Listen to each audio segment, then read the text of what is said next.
안녕하세요. 저는 새 아들을 키워낸 70대 초반 여자입니다. 남편과 결혼한 이후 그동안 잘 살아보겠다고 앞만 보며 정신없이 살다 보니 어느새 힘없는 노인으로 변해버려 평생 제 곁을 함께할 거라 생각했던 남편은 세상을 떠나고 배아파 낳아 키운 새 자식들은 은혜도 모르고 저를 내쳐버리는 통탄한 일을 경험하고 말았습니다.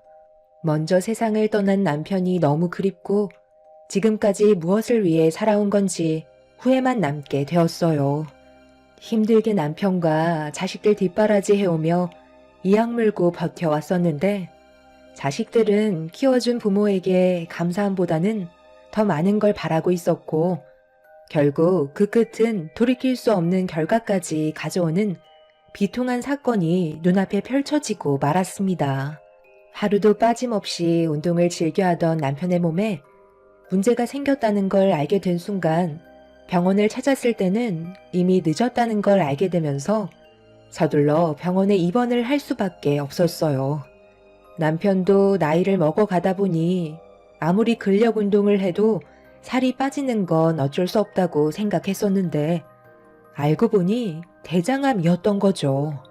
이미 말기라는 진단이 내려졌을 때 눈앞이 캄캄할 정도로 앞이 안 보였었는데 남편은 이미 마음의 준비를 하고 있었는지 본인 몸을 걱정하기보다 저를 더 걱정해주고 있었어요. 먼저 떠나게 돼서 미안하다는 한마디를 꺼냈을 때 지금까지 함께 살아오면서 행복했던 기억들이 눈앞에 스쳐 지나가는 게 아닌 못해줬던 기억들만 떠올라 결국 참아왔던 눈물을 쏟아내고 말았습니다. 그리고 그 사이 자식들이 찾아왔죠. 아버지, 갑자기 이게 무슨 일이에요? 몸 관리에 엄청 신경 쓰시더니 대장암이 말이 되냐고요? 의사는 뭐라고 하는데요? 좋아질 수 있대요? 항암 치료를 받긴 하겠지만 아무래도 힘들 것 같다고 마음의 준비를 하라네. 최근 들어 살이 많이 빠지더니 안색도 안 좋아지고 혈변도 해서 병원을 찾았는데 몸에 이런 문제가 있을지 전혀 몰랐다. 웬만하면 너희들도 병원에 자주 와서 아버지랑 대화도 자주 하고 최대한 많은 시간을 보내줬으면 좋겠다. 이제 정말 얼마 안 남은 듯해. 저희도 생활이 있는데 어떻게 자주 와요? 오늘도 정말 힘들게 시간을 뺀 거라고요. 잠깐 온 것뿐이라 회사에 다시 가봐야 돼요. 제가 봤을 때 아직 정정하시구만. 병원에서 너무 겁부터 주는 거 아니에요? 일단 저는 얼굴 뵀으니 먼저 가볼게요. 끼니 거르지 마시고 잘 챙겨 드세요. 너는 지금 회사가 먼저니? 너희 아버지랑 함께 할 수 있는 시간이 얼마 남지도 않았는데 꼭 그런 식으로 행동해서 상처를 줘야만 속이 후련해? 너는 왜 이렇게 매사에 부정적이고 불만투성이야? 네가 지금까지 잘 살 수 있었던 게 누구 때문인데? 너희 아버지가 온몸이 부서져라 일을 해서 지금의 위치까지 올라갈 수 있었던 거 아니야? 너한테서 눈물 짜내는 건 바라지도 않지만 지금의 너를 있게 해준 너희 아버지인데 조금이라도 걱정하는 마음이 있어야 되는 거 아니니? 아버지가 지금까지 나한테 해준 게 뭐가 있는데요? 저 혼자서 알아서 큰 거지. 받은 기억은 전혀 없는데 무슨 말을 그렇게 하세요? 누가 보면 아버지가 모든 걸 저에게 다 쏟아부으신 것처럼 얘기하시는데 저는 좋은 기억보단 서운했던 기억들밖에 없어서 엄마가 원하는 말은 입 밖으로 나오지 않을 것 같아요. 지금 내 앞에서 못들 하는 거야. 그만하고 너는 바쁘다며? 그럼 서둘러서 회사로 가봐라. 당신도 너무 열내지 말고 그러다 혈압 오르면 어쩌려고 그래? 평소에는 찍소리도 못하던 놈이 이제 와서 저러는 거 보니 열불 터져서 그래. 너 혼자서 알아서 컸다고? 그동안 먹여주고 채워주고 대학 등록금에 취업했다고 차만 뽑아줬어?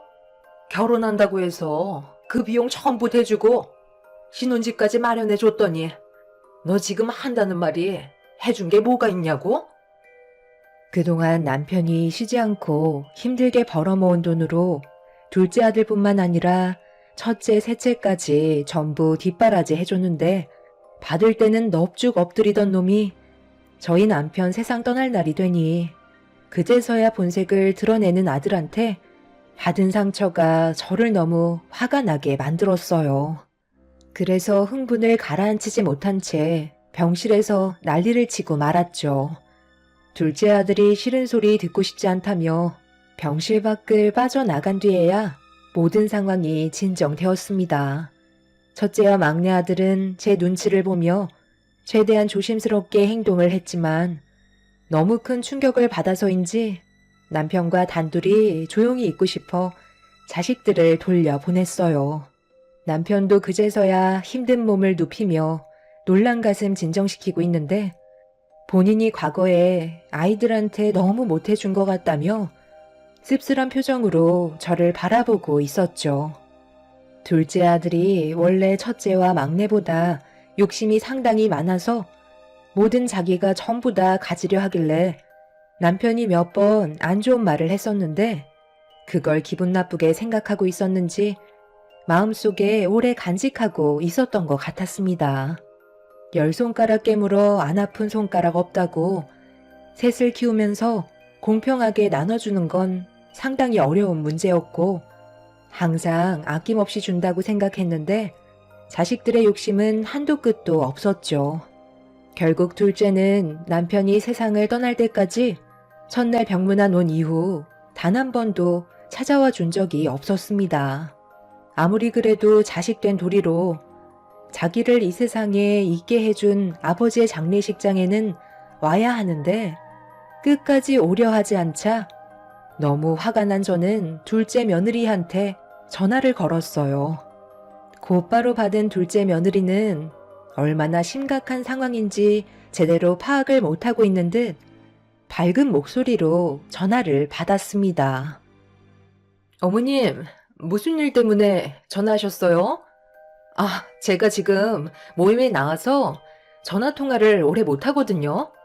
용건만 간단히 해주셨으면 좋겠어요.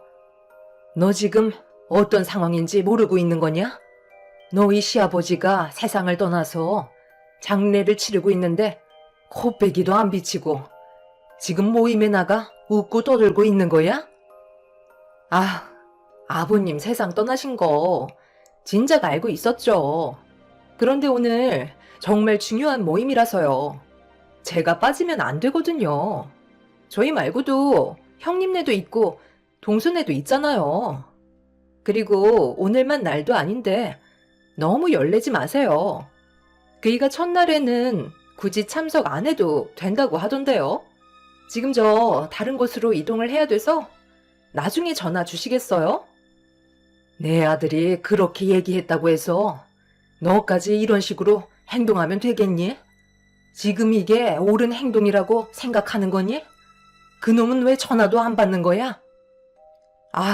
그게 오늘 엄청 중요한 일이 잡혀 있어서 어머님 전화 못 받고 있을 거예요. 이번에 중요한 계약건이 있어서 꼭 성사시켜야 되거든요. 그래서 골프 모임 갔어요.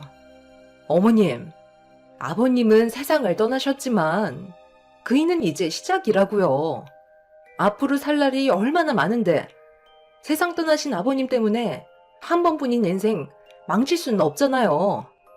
그러니 어머님도 이해 좀 해주세요. 장례식장 참석 못하면 나중에 시간 될 때 납골당이라도 찾아가도록 할 테니 너무 걱정 마세요. 끼리끼리 만난다고 장례식장에 오지 않는 것도 화가 나는데 며느리는 제 속을 더 긁고 있었습니다. 너무 화가 났던 저는 장례가 끝나면 며느리의 머리채라도 잡아야겠다고 생각했어요. 너무 분노가 치밀어서 그런지 뒷골이 당길 정도였고 둘째 아들 내외는 결국 장례식장을 찾아오지 않았습니다. 첫째와 막내 내외는 저보고 참으라고 했었지만 그냥 넘어갈 수는 없었기에 저녁에 둘째 내외의 집을 찾아갔습니다. 제가 초인종을 쉬지 않고 누르자 그제서야 아들은 문을 열어 주었어요. 어머니, 여긴 어쩐 일이세요? 저희 지금 약속이 있어서 나가봐야 하는데. 연락 정도는 주실 수 있으시잖아요. 시간 없으니 들어오지 마시고 여기서 얘기하세요. 제가 장례식장 못 갔다고 여기까지 오신 거예요? 여기까지 찾아올 시간에 앞으로 어떻게 살아가실지부터 걱정하셔야죠. 너희 아버지가 너를 얼마나 아끼고 사랑했는데 자식된 도리로 장례식장은 와야 하는 거 아니니? 어떻게 얼굴 한번 안 비칠 수가 있는 거야? 너희 아버지가 뭘 그렇게 잘못했는데 해달라는 건 다 해줬는데도 너는 항상 불만이었잖아. 세 아들 중에서 네가 제일 많이 가져갔으면 감사하게 생각해야지. 이런 식으로 불효를 남겨? 너희 아버지가 마지막까지 세상 떠나실 때 너만 걱정하고 떠나셨다. 조금의 죄책감도 없는 거냐? 며느리 너도 숨어있지 말고 당장 나와라. 어머니 오셨어요? 저희 지금 나가봐야 하는데 나중에 다시 얘기하면 안 될까요? 어머님 너무 흥분하신 것 같아요. 오늘 중요한 약속이라 기분 망치면 안 되거든요. 표정 관리 잘해야 되는데 어머님 여기서 이러시면 오늘 약속 망칠 수도 있다고요. 그러니 서운한 게 있으셔도 오늘은 적당히 하시고 살펴 들어가세요. 차라리 그냥 장례식장 갈 걸 그랬어. 잠깐 얼굴이라도 비쳤으면 쓸데없이 잔소리는 안 들을 거 아니야? 귀찮게 여기까지 찾아오셨대. 내 아들이 서운한 게 있었더라도 네가 잘 설득해서 데리고 왔어야지. 똑같이 행동하면 되겠니? 내일 당장 납골당에 찾아갈 거니까 너희들도 따라 나서라. 주말인데 잠깐 시간 낼 수 있는 거잖아. 표정들이 왜 그래? 그것도 싫은 거냐? 내가 정말 난리치는 꼴을 봐야 되겠어? 오늘 중요한 약속 있다고 하지 않았나? 알았어요, 알았어. 가면 되잖아요. 그럼 내일 다시 연락 주세요. 그리고 다음번엔 연락 없이 찾아오시면 만나드리지 않을 거예요. 그럼 이제 볼일 끝난 거죠? 아들내외는 저를 밀친 뒤 엘리베이터를 타고 먼저 내려가 버렸어요. 마음 같아선 당장이라도 난리를 치고 싶었지만 다음날 납골당에 같이 가겠다는 말에 한 번 더 참고 넘어가기로 했었습니다. 아들의 말을 마지막으로 믿고 싶었고 인연을 끊더라도 자식이 세상 떠난 남편의 모습은 봐야 한다고 생각했었죠. 그렇게 다음날 납골당에 갈 준비를 하고 둘째 아들한테 전화를 했는데 전화기가 꺼져 있더라고요. 며느리 또한 마찬가지로 핸드폰의 전원은 꺼져 있는 상태였습니다. 마지막까지 기회를 줬는데 아들은 끝내 저와의 약속을 깨버렸고 도저히 용서를 할 수 없었던 저는 다시 둘째 아들 집에 찾아가 초인종을 누르며 문을 두드렸어요. 하지만 집안에서는 인기척이 들리지 않았습니다. 그날 저와의 약속을 깨버린 아들의 행동에 더 이상 미련 두고 싶지 않아 인연을 끊어내기로 결심을 하게 되었어요. 어떠한 문제로 저에게 찾아온다 해도 저는 둘째 아들한테 조금의 도움도 주지 않을 거라 결심했죠. 그렇게 둘째 아들과 인연을 끊어내고 살아가던 어느 날 첫째 아들과 막내 아들이 저희 집에 찾아왔어요.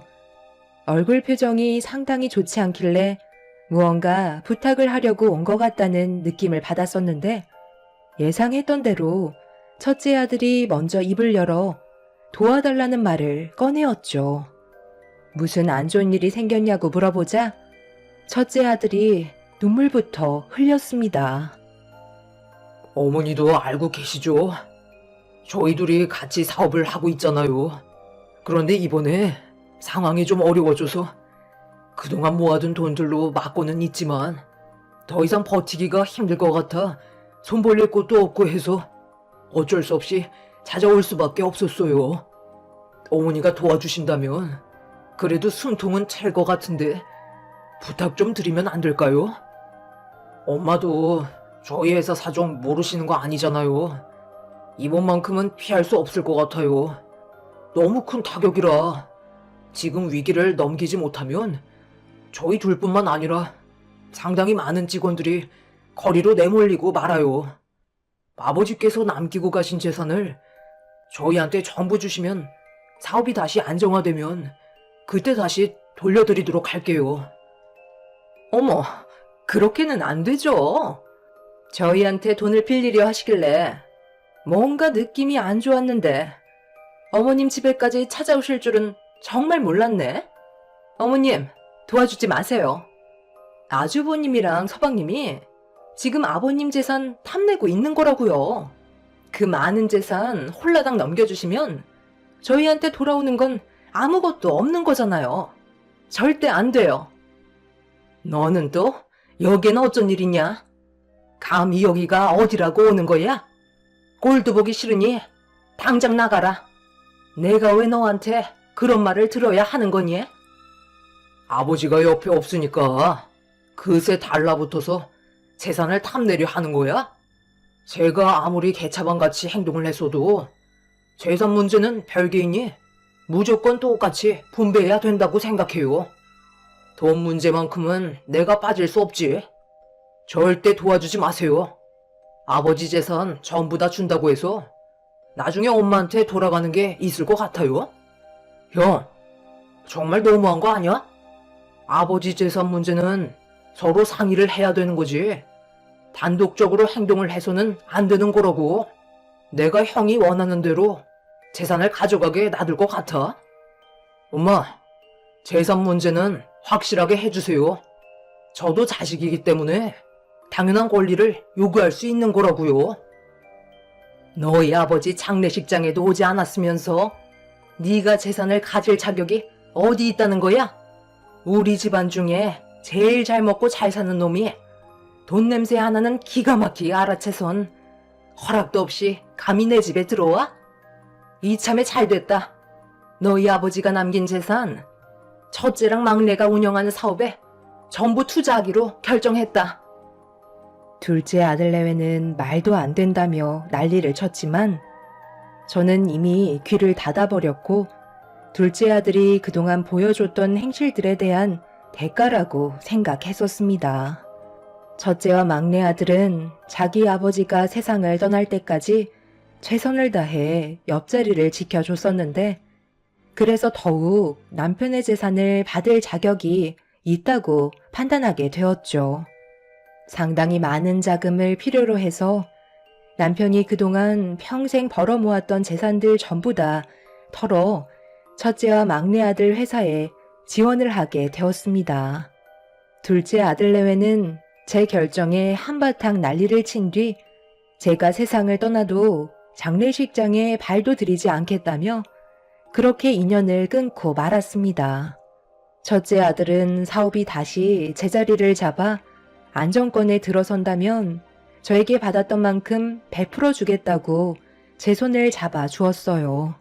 어느 정도 상황이 정리가 된 이후 저는 그동안 하지 못했던 남편의 물건들을 정리하며 시간을 보내고 있었어요. 저 혼자 살기에는 관리가 힘들 것 같아 다른 집으로 이사를 할 예정이었죠. 그렇게 하나둘 물건을 정리하고 있는데 남편의 서재 책상 밑에 못 보던 상자 하나가 있길래 주워들어 안에 있던 내용물을 확인하려는 순간 어디서 탄 냄새가 코끝을 찌르길래 상자를 들고 거실로 나왔는데 주방에서 화재가 나고 있었어요. 가스레인지에 화재가 날만한 걸 올려둔 것도 아니었는데 저 혼자서 화재를 진압하기에는 역부족이었고 어떻게 해야 할지 몰라 급한 마음에 119에 신고를 해서 도와달라는 요청을 할 수밖에 없었죠. 불이 더 크게 번지기 전에 화재를 조금이라도 늦춰보려고 화장실로 달려가 물을 한 바가지 떠서 뿌려보았지만 이미 천장까지 타고 올라가 버린 화재는 저 혼자서 처리하기에는 역부족이었습니다. 최대한 빨리 밖으로 탈출을 해야 하는데 집안에 있던 물건들과 남편과 함께 있던 추억들이 한순간에 사라질 걸 생각하니 너무 마음이 아파 발이 떨어지지 않고 있었어요.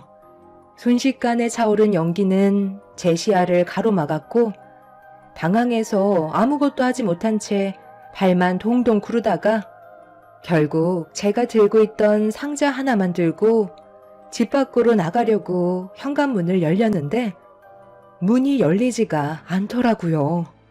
화재가 현관에까지는 번지지 않았기 때문에 문을 열면 바로 열릴 줄 알았는데 무슨 이유 때문인지 아무리 잡고 돌려도 문은 굳게 닫혀 있었습니다. 이미 거실 천장까지 화재로 뒤덮인 상태에서 현관문도 열리지 않자 저는 2층 계단으로 급하게 올라가 옥상으로 탈출을 했어요. 건물 안에서는 물건들이 폭발하는 소리가 들렸고 열기가 바닥에서 올라오는 게 느껴지고 있었습니다.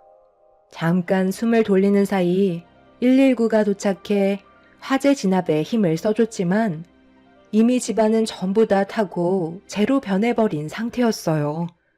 저는 어느 정도 연기를 마신 상태라 병원에서 치료를 받아야 했고 제가 입원을 했다는 소식에 자식들이 병실 문을 열며 사색이 된 얼굴로 제 몸을 살피기 시작했어요. 다행히 큰 문제는 없어서 그날 바로 퇴원을 할 수는 있었지만 갈 곳이 없다는 게 문제였죠. 그런데 여기에서 예상치 못한 전개로 흘러갔고 저는 자식들의 행동에 눈물을 흘리고 말았습니다. 어머니, 크게 다친 곳은 없는 거예요? 아유, 갑자기 이게 무슨 일이에요? 제가 물어보니까 화재가 난 발화 지점이 주방이라고 하던데 뭘 하셨길래 불이 나고 있는지도 모르고 계셨어요. 하마터면 정말 큰일 날 뻔했다고요.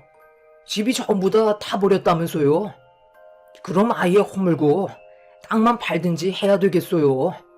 당장 지낼 곳은 있으세요? 나도 왜 불이 났는지 이해를 할 수가 없다.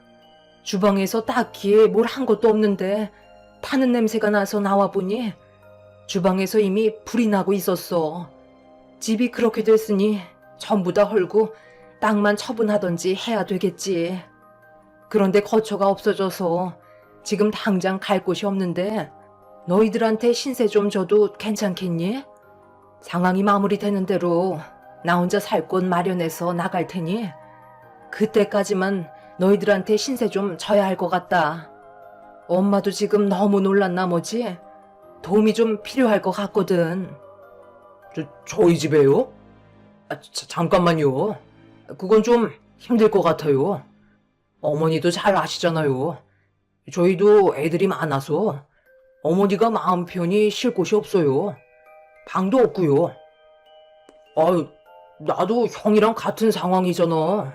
우리도 남는 방이 없어서 엄마가 편하게 지내실 수 있는 공간은 마련해드리지 못할 것 같은데. 차라리 그냥 숙소 같은 데서 잠깐 지내시던지 집 근처 원룸 하나 잡으시는 게 좋지 않을까요? 화재가 난 집 철거하고 땅을 파실 때까지 저희 집에서 지내는 건 무리가 좀 있을 것 같아요. 소식 듣고 왔어요. 어쩌다가 화재까지 났어요? 혼자 계시니까 쓸데없는 생각을 너무 많이 하셔서 주방에서 불이 나고 있는 것도 알아차리지 못하고 있었다면서요? 설마 엄마 치매 있으신 거 아니에요? 그러지 않고서야 어떻게 집에 화재가 난 걸 모르고 계신 거죠? 그래도 상태는 멀쩡해 보이니 저는 이만 돌아가 보도록 할게요. 딱히 지내실 곳도 없으실 텐데 창고 옆에 컨테이너 있잖아요. 거기에 생활할 수 있는 용품들 구비되어 있으니 그게 걱정할 필요는 없을 것 같네. 세상을 떠나셔야 남은 재산까지 전부 다 홀랑 가져갈 수 있었을 텐데 아쉽게 됐네요. 그럼 저는 일 있어서 먼저 가볼게요. 둘째 아들이 나가자 첫째, 셋째도 잠깐 제 거처를 마련해주기 불편하게 느끼고 있었는지 나중에 다시 오겠다며 급하게 둘째 아들 뒤를 따라 나갔어요. 아무리 생각을 해봐도 이건 아닌 것 같아 너무 화가 난 나머지 자리에서 일어나 아들들한테 한 소리 하려고 병실 문을 열려는 순간 세 아들 녀석들이 주고받는 대화를 듣게 됐는데 제가 생각하지 못했던 말들이 오고 가는 걸 듣게 되면서 입을 다물지 못했고 너무 큰 충격을 받은 저는 그 자리에 주저앉고 말았어요. 노인네가 명도 참 더럽게 즐기네. 어차피 화재 난 거 그냥 같이 사라졌으면 좀 좋아? 앞으로 얼마나 더 산다고 그걸 뛰쳐나오네. 그래서 내가 뭐라고 그랬어? 모든 건 확실하게 하는 게 좋다고 했었잖아. 그 땅값이 얼마짜리인데 이제 두 번의 기회는 오지 않는다고. 그래도 아버지 재산은 전부 다 받았잖아. 둘째 형 머릿속에서 나온 아이디어가 아니었으면 우리한테 그 큰 돈이 들어왔었겠어? 둘째 형이 일부러 엄마를 자극한 거잖아. 그래서 장례식장에도 오지 않은 거고. 그래야 엄마가 둘째 형에 대한 분노 때문에 보라는 식으로 우리한테 재산을 더 쉽게 준 거였잖아. 이번 것만 조용하게 넘어갔었다면 껍데기까지 홀라당 벗겨먹는 거였는데 정말 아쉽네. 그렇게 많은 돈을 맨날 숨겨놓고 꺼내려 하지 않는 아버지 때문에 우리가 그동안 얼마나 힘들었어? 돈이 많으면 알아서 좀 나눠주면 될 것을 가난한 사람들한테만 나눠주고 정작 자식들은 나 몰라라 하니까 이런 일을 당하는 거야.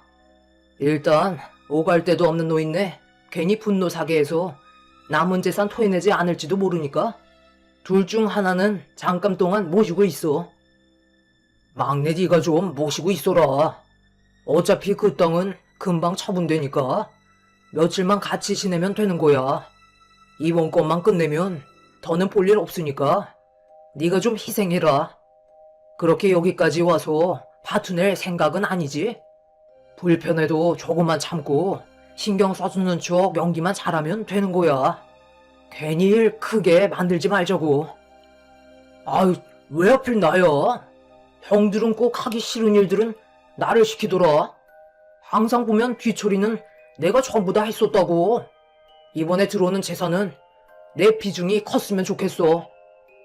세 아들 녀석들은 처음부터 남편의 재산을 탐하기 위해 미리 계획을 짜고 있던 거였어요. 그런 사실을 모르고 있던 저는 둘째 아들에게 보라는 식으로 첫째와 막내에게 도움을 줬던 거였죠. 거기에다가 화재 또한 저한테 남아있는 마지막 재산까지 가져가려고 계획을 해서 행동까지 옮긴 거였습니다. 둘째 아들이 화재를 냈다는 거에 너무 큰 충격을 받았지만 첫째와 막내도 둘째와 손을 잡았다는 게 너무 큰 아픔으로 찾아오고 말았죠. 결국 저는 그날 이후 제 뱃속에서 나온 세 아들들을 용서해 줄 수 없었고 화재가 난 집 옆에 있던 컨테이너에서 생활하며 앞으로 어떻게 그놈들을 정리해야 할지 계획을 세우기 시작했습니다.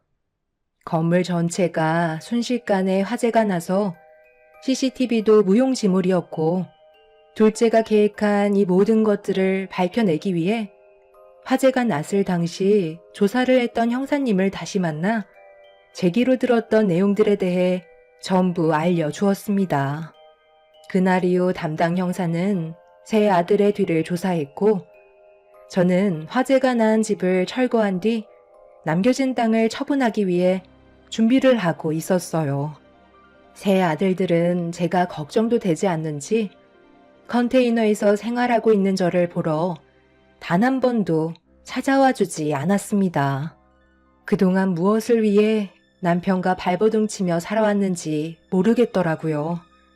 자식들의 행복을 위해 정말 앞만 보며 열심히 뛰어왔는데 정작 제가 얻는 건 아무것도 없었다는 게 너무 허무했고 지금까지 살아온 세월에 대한 후회만 남아버렸다는 거에 결국 오열을 하고 말았습니다.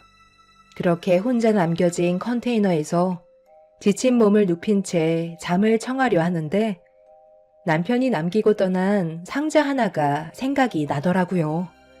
화재가 났을 때 서재에서 들고 온 상자 안에 뭐가 들었는지 확인해 보기 위해 힘든 몸을 일으켜 상자를 열어보는 순간 그 안에서 이상한 물건들이 몇 개 있었고 하나하나 살펴보는데 작은 다이어리 같은 회고록이 있었어요. 그리고 안의 내용을 살펴보는 순간 입을 다물지 못했습니다.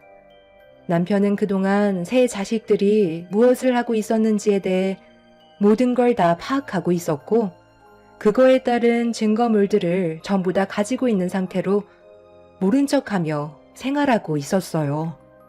둘째 아들이 자신에게 해선 안 될 잘못을 가하려 했다는 내용들부터 첫째와 막내 또한 남편이 가진 재산을 지속적으로 탐하려고 여러 가지 계획을 세웠지만, 그 세 아들에게 감시를 붙인 남편은 아들들의 계획들에 모두 방어를 하며 위기에서 몇 번이나 벗어난 걸 알 수 있었습니다.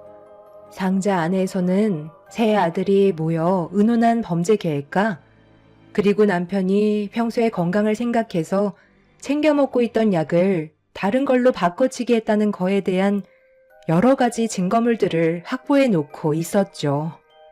그래서 남편은 어느 순간부터 세 아들들에게 도움을 주기보다 생활이 어려운 사람들에게 눈을 돌려 지속적인 도움을 베풀어 주었던 거고, 남편의 재산이 점점 사라져가자 세 아들들은 더욱더 치밀하게 접근해서 남편의 재산을 탐하려 했는데, 그동안 온갖 스트레스를 받아서 그런 건지 대장암으로 세상을 떠나게 되었던 거죠. 남편은 세 아들들을 키우며 지난 세월에 대해 후회를 하는 것보다 본인이 아비로서 많이 부족해 아들들이 안 좋은 방향으로 흘러간 것 같다고 후회하는 글들이 적혀 있었어요. 남편이 하지 못한 일들을 제가 직접 하기 위해 상자에 있던 증거물들을 형사분께 넘겨주게 되면서 세 아들들에 대한 처벌이 시작되었습니다.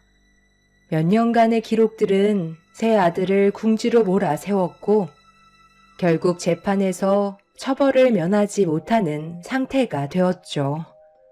저에게까지 잘못을 가하려 했다는 거에 상당히 무거운 중범죄로 처벌이 내려져 모든 계획의 중심이 되었던 둘째 아들은 징역 7년이 선고되었고, 첫째와 막내는 징역 5년으로 감옥에서 자신의 잘못에 대해 벌을 받아야만 했어요. 왜 이렇게까지 해야 했는지 듣고 싶어 둘째 아들과의 면회를 신청해 얼굴을 대면하게 되었죠. 둘째 아들의 얼굴에는 분노가 가득했어요. 이 모든 것들이 저희 잘못만 있는 줄 아세요? 두 분은 저희한테 아무런 잘못이 없는 줄 아냐고요? 돈이 있으면 뭐예요? 정작 내 손에 쥐어주는 건 하나도 없었잖아요. 오로지 저 혼자만의 노력으로 일어나게 하시려면 뭐하러 이런 집안에 저를 태어나게 하신 거죠? 가난한 사람들은 아낌없이 도와주시면서 정작 저희가 도와달라고 했을 때는 눈 하나 깜빡하지 않으셨잖아요. 저는 항상 그런 게 불만이었어요. 그래서 두 분의 재산을 제가 모두 다 가져가고 싶었다고요. 자식은 원래 끝도 없이 받아도 부족한 거예요. 달라 하면 아낌없이 줘야 하는 게 부모라고요. 그런데 그런 역할을 제대로 하지 않으셨잖아요. 왜 그렇게 생각하는 거니? 너희 아버지랑 엄마가 너를 얼마나 아끼고 사랑했었는데 지금까지 너희 셋을 키우기 위해 쉬지 않고 노력해 왔었다. 그런데 주기만 한다고 해서 모든 게 좋아질 수는 없는 거야. 이 험한 세상을 살아가는 방법을 너희 아버지는 알려주려 했던 건데 그걸 너는 불만으로 받아들인 거잖아. 어차피 저는 여기에서 7년만 있으면 나가게 되어 있어요. 그때는 제 눈에 들어오는 곳에 있으시면 안 될 거예요. 엄마를 끝까지 찾아내서 제가 받은 상처 그대로 돌려드릴 테니 각오하고 계세요. 평생 두 발 뻗고 주무시지 못하게 만들 테니 매일같이 불안에 떨며 사시라고요. 우리 집사람이 지금 이를 갈고 있어요. 제가 여기에서 손을 쓰지 못한다고 해서 아무것도 할 수 없다고 생각하지 마세요. 7년 뒤에 두고 보자고요. 둘째 아들도 그렇고 첫째 막내 또한 저와 남편에 대한 분노는 가득했어요. 정말 최선을 다해 지원해주고 가르쳤다고 생각했었는데 결국 좋은 결과는 얻을 수가 없었네요. 그렇게 세 아들들이 계획해서 가져간 돈에 대해서는 시간이 꽤 걸렸지만 법적인 절차를 밟아 다시 저에게 돌아왔고 지금 현재 저는 다른 지역에서 인생 2막을 시작했습니다. 조용하고 한적한 곳에서의 삶이지만 이곳에서 세 아들 녀석들을 생각하지 않고 살려고 합니다. 인생의 반 이상을 자식들을 위해 살아왔었는데 얻은 거라곤 아픔밖에 없었지만 새로운 지역에서는 앞으로 좋은 날만 생겼으면 좋겠네요. 작게 운영하고 있는 찻집에 잠깐 머물러 가는 손님들과 수다를 떠는 게 요즘 제 낙입니다. 제 사연을 들어주신 분들께서도 만약 저희 찻집을 방문해 주실 기회가 생긴다면 많은 대화를 나누고 싶네요. 새롭게 시작한 남은 인생 행복만 가득하길 바라며 이 글을 마치겠습니다. 여러분들의 삶에는 언제나 평화가 끊이지 않길 기원드립니다. 감사합니다.